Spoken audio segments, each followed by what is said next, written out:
સોજાલીથી પધારેલ રાવજીરાવ મહારાજને વિનંતી કરું એ પણ એમની વાણીનો લાભ આપે। રાવજીરાવ મહારાજ સોજાલી મહાપુરુષોની વિનંતી કે ઘણા બધા મહાપુરુષોને વાપરવાના છે એટલે સમયની થોડું ધ્યાન આપે, સમયનું ધ્યાન આપે। આપણે બધા મહાપુરુષોને સાંભળીશું। રાવજીરાવ મહારાજને વિનંતી કરું કે એમની વાણીનો લાભ આપે। રાવજીરાવ મહારાજ સોજાલી।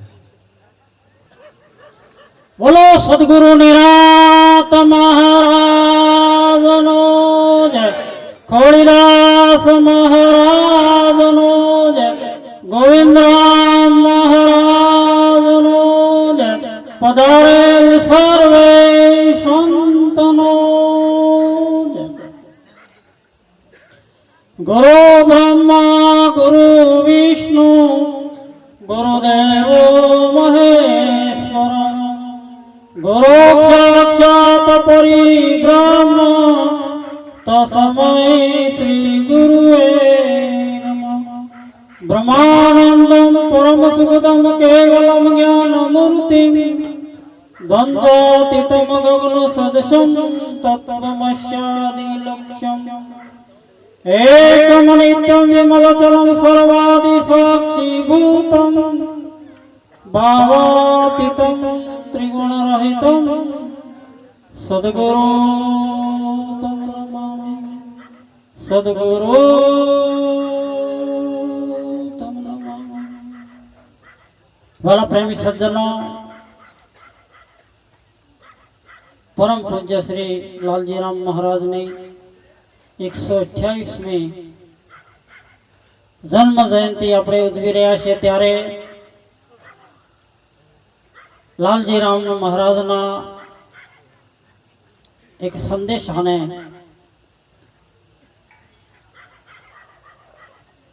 ધ્યાનમાં લઈ આપણે થોડી ચર્ચા કરીશું। લાલજી મહારાજના એક પદની અંદર કહ્યું છે, લાલન જેને નામ અમર પદ પાયા, મને સદગુરુજીએ સમજાયા। લાલન જેને નામ અમર પદ પાયા। સદગુરુ નિરાત મહારાજના પદોની અંદર નામ સ્મરણનો, ભક્તિનો પણ ખૂબ મહિમા ગાયો છે। એક પદની અંદર કહ્યું છે, કૃષ્ણ કોને અવસર છે કહેવાનો, બાકી સર્વે વણસી જશે, રામ નામ છે રહેવાનું।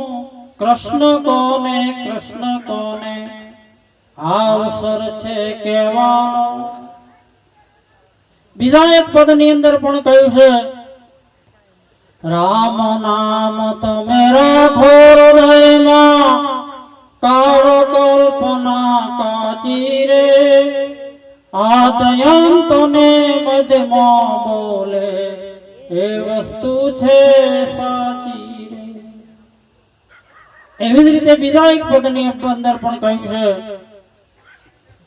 નારાયણનું નામ જણાવતો ના ભજે નર નારી રે, ધીક ધીક જાનની તેની કહીએ, જન્મ્યો તે ખમારી રે।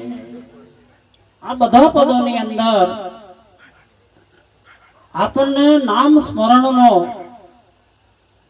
મહિમા સમજાવવામાં આવ્યો છે, નામનો મહિમા સમજાવવામાં આવ્યો છે। આપણને ઉપદેશની અંદર પણ નામનું જે ગુપ્ત રહસ્ય છે એને ત્રિકુટી દ્વારા સમજાવવામાં આવે છે।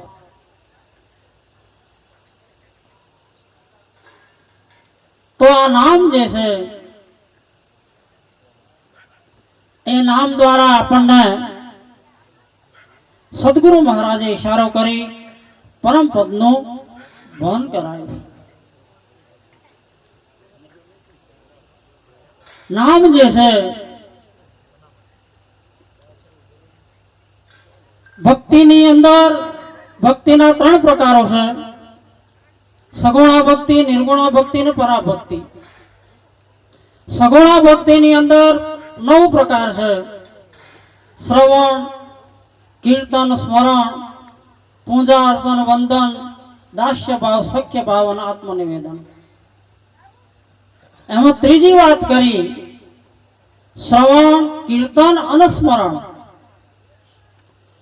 આ સ્મરણ જે છે એ સ્મરણ ભક્તિ, સગુણા ભક્તિનું મુખ્ય અંગ એ નામ સ્મરણ છે. અને ઘણા ભજનો ની અંદર પણ કહ્યું છે,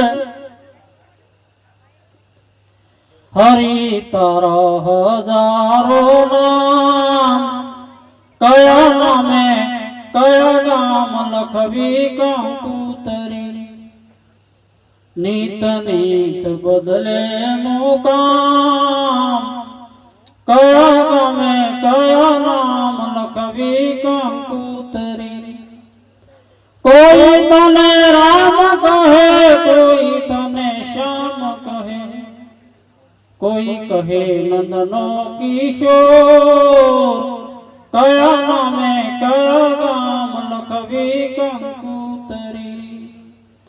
મથુરામાં મોહન, ગોકુળમાં ગોવાળીઓ, ડાકોરમાં રાજા રણછોડ, કયા નામે કયા ગામ લખવી કંકુતરી. તો મહાપુરુષોએ નામ સ્મરણ વિશે ખૂબ મહિમા ગાયો છે. આ નામ સ્મરણ જે છે, પરમાત્માનું જે નામ સ્મરણ છે, એમાં કોઈ સ્થળનું બંધન નથી કે ભાઈ મંદિરમાં જ થાય અને બીજે ના થાય.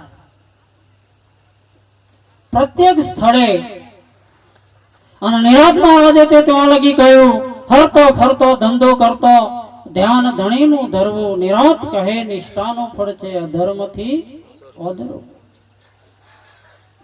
પ્રત્યેક કાર્ય કરતો પ્રત્યેક સ્થળે પરમાત્માનું નામ સ્મરણ થઈ શકે છે. બાઇક પર જતા હોય તોય થાય, ખેતરમાં નિંદામણ કરતા હોય તોય થાય, હર ચલાવતા હોય તોય થાય, નોકરી કરતા હોય તોય થાય. પ્રત્યેક સ્થળ, કોઈ સ્થળ એવું નહીં જો પરમાત્મા ના હોય અને પરમાત્માનું નામ સ્મરણ ના થઈ શકે. પ્રત્યેક સ્થળે થઈ શકે. મહાપુરુષો કહે છે કે પ્રત્યેક સમય થઈ શકે. સવારમાં બ્રહ્મ મુહૂર્ત 4 થી 6 નો ટાઈમ બહુ ઉત્તમ છે, મહાપુરુષો કહે છે. પણ તેમ છતાં એ સમયે ના થાય તો ગમે તે સ્થળે દાડાના 12 શું 2, 3 જેટલા વાગે આપણે કરવું હોય તો થઈ શકે. તો નામ સ્મરણમાં સમયનું કોઈ બંધન છે નહીં, કોઈ જાતિનું પણ બંધન નહીં કે ભાઈ હેડો પુરુષો એકલા જ કરી શકે. 2 જાતિ છે વિશ્વની અંદર, સ્ત્રી અને પુરુષ. પુરુષ પ્રકૃતિ, પુરુષો જ કરી શકે અને બહેનો ના કરી શકે એવું છે નહીં. આપણને પ્રત્યક્ષ દેખાય છે. બહેનો નામ કેટલો ઉમંગ છે ભજનનો. જેસલ તોરલ, રૂપા, માલદે, નળ, દયમંતી, હરિચંદ્ર, તારામતી, શેઠ ચગાડશા, સંગાવતી, રામ, સીતા, પાંડવોનો દ્રૌપદી. તો આગળનો ઇતિહાસ જોઈએ, બધા મહાપુરુષોએ સદોડે ભક્તિ કરી છે.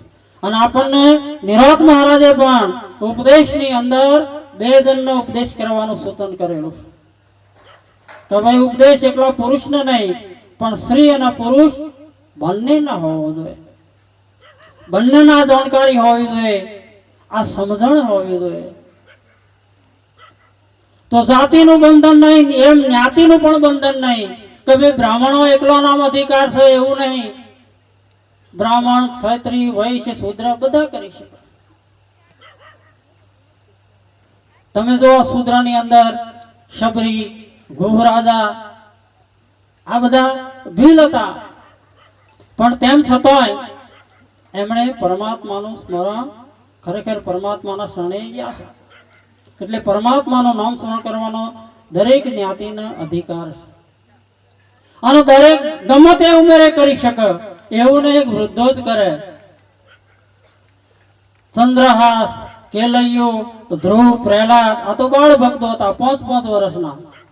અને 5 વર્ષમાં એમનો મેર ભરી ગયો, અને 80-90 વર્ષ થાય તો મેર પડતો તો ગમે તેટલી ઉંમરે થઈ શકે. આવું આ પરમાત્માનું નામ સ્મરણ છે. એમાં પછી દીવો ના કરો તો વાંધો નહીં, અગરબત્તી ના કરો તો વાંધો નહીં, કહેવાનો છે કશું સાધન ના કરો, ફક્ત નામ સ્મરણ કરો. અને તુલસીદાસે તો રામાયણમાં કહ્યું કલયુગ કેવર નામ આધારા, સમજ સમજ ઉતરો ભવપારા. અને એ જ વાત લાલજી મહારાજે આપણને કહી, લાલન મેં તો નામ અમર પદ પાયા. તો નામ જે સ્મરણ જે છે એ સ્મરણના 3 પ્રકારો છે. એક તો બોધજન્ય સ્મરણ. બોધજન્ય સ્મરણ જે છે એ કદી ભૂલાય નહીં. સદગુરુ મહારાજ જયારે આપણને ઉપદેશ કરે એ વાત પછી ભૂલાય એવી છે નહીં. બોધજન્ય સ્મરણ.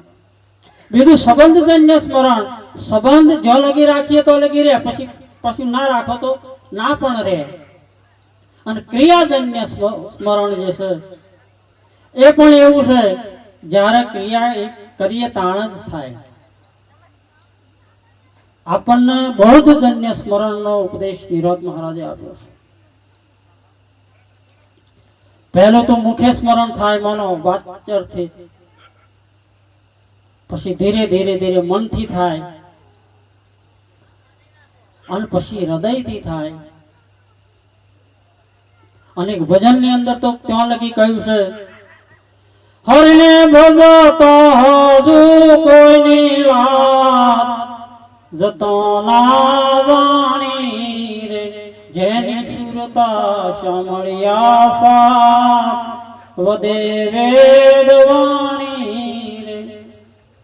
આપણા અંતકરણના 4 વિભાગ મન, બુદ્ધિ, ચિત્ત અને અહંકાર. અંતકરણની જે વૃત્તિ સંકલ્પ વિકલ્પ કરે એને મન કહેવાય. અંતકરણની જે વૃત્તિ નિશ્ચય કરે એને બુદ્ધિ કહેવાય. જેમ મન સંકલ્પ કરે મારે આકાશમાં ઉડવું છે, પણ બુદ્ધિ તત બ્રેક મારે કે ઉડાય નહીં. ચિત્ત ચિતવન કરે અને હા એ કાર્ય હું કરીશ એવો અહંકાર ધારણ કરે, તારે એને અહંકાર કહેવાય. પણ આ ચારેયથી જ્યારે ઉપરામ થઈ જાય, આ વૃત્તિ ઉપરામ થાય અને પરમાત્મામાં જોડાય, પરમાત્મામાં મળે, તાણે એને શુરતા કહેવાય. શું કહેવાય? શુરતા કહેવાય. પરમાત્મામાં મળે ત્યારે જ શુરતા કહેવાય.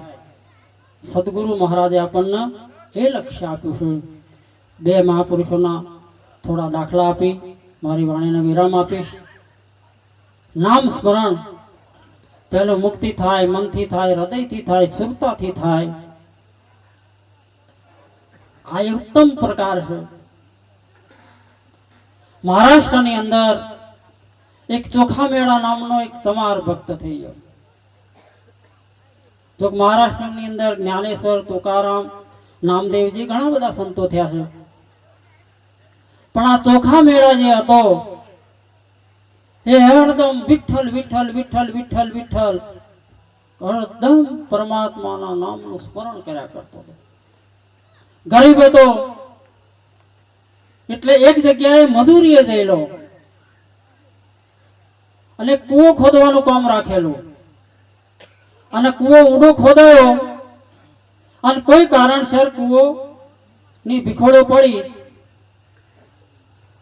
અને દટાઈ ગયા. પેલા બધા 4-5 જણા હશે, બધા દટાઈ ગયા. પહેલે તો આ બધા સાધનો હતો નહીં, બુલડોઝર જેવા સાધનો હતો નહીં, જાતે પાવડાથી માટી કાઢવાની, એટલે કાઢતા વાર લાગી. પેલાનું શરીર ના રહ્યું, મોસ આ બધું રહ્યું નહીં, ફક્ત હાડકો રહ્યો. હાડકો રહ્યો એટલે હાડકો કોનો છે એ ઓળખી શકાય એવી પરિસ્થિતિ જ નથી. એટલે તો નામદેવજી હતા. એટલે નામદેવજીએ કહ્યું ભાઈ હાડકો કોને એ કરી દો, અને જેમાં વિઠ્ઠલ વિઠ્ઠલ ધ્વનિ થતો હોય એ હાડકો ચોખા મેળાનો. વિચાર કરો, મર્યા પછી જેના હાડકામાં પણ ધ્વનિ થતો હોય, વિઠ્ઠલ વિઠ્ઠલ થતો હોય, તો એ વ્યક્તિ કેટલો મહાન નામમય બની ગયો હોય. આવો એક બીજો દાખલો આપો. રાજસ્થાનની અંદર એક ફુલીબાઈ કરીને જાટ શ્રી થઈ ગઈ, ભક્ત હતી, છોણો થાપવાનું કામ કર્યું હતું, કરતી હતી. આપણે પ્રવાસમાં જઈએ, રાજસ્થાન, યુપી આ બધે જઈએ તો જેમ આપણે અહીં છોણો જે છે એ નાનો હોય, પણ ત્યાં તો મોટો મોટો છોણો થાપે અને ચાચ્યો બનાવેલી હોય, છાતી લાકડું ઓછું છે લગાડવાનું, એટલે છોણોનો ઉપયોગ લગાડવામાં કરે. આ પેલી બેનનો છાણો કોક બેન જોડે વાળી પાડોશવાળી છીએ ચોરી જઈ. પેલી બેન જઈ કે ભાઈ મારો સોનો તે ચોર્યો છે. પેલી કે સાબિતી શી? તમારો સોનો મેં લીધો એની સાબિતી શી? એટલે પેલી એ સોનું હતું એ પેલી કોને આગળ ધર્યું, તાકે બોલ શું થાય છે? તાકે રોમ રોમ થાય છે. તાકે આ સાબિતી. વિચાર કરો કે જેના સોણામાં રોમ રોમ થતું હોય એ વ્યક્તિ કેટલી નામમય બની હોય, પરમાત્મામય બની હોય. સદગુરુ નિરાંત મહારાજનો પણ એક ઉપદેશ છે, કૃષ્ણ કોને આ અવસર છે કહેવાનો, બાકી સર્વે વણસી જશે રામ નામ છે રહેવાનું. નામનું રહસ્ય જે છે, ગુપ્ત ભેદ જે છે એ સદગુરુ નિરાંત મહારાજે આપણને સમજાયો છે. અને જેની ખરેખર માની લો આત્મામાં એકદમ નિષ્ઠા ના થાય, ઉપદેશ લેવા વાળા બધા કઈ ઉત્તમ પ્રકારના હોતા નહીં, ઉત્તમ અધિકારી હોતા નહીં, પણ મધ્યમ કક્ષાના હોય એ આ ભક્તિના આધારે પણ ખરેખર પોતાના લક્ષ્ય પહોંચી શકે છે. બોલો સદગુરુ મહારાજ.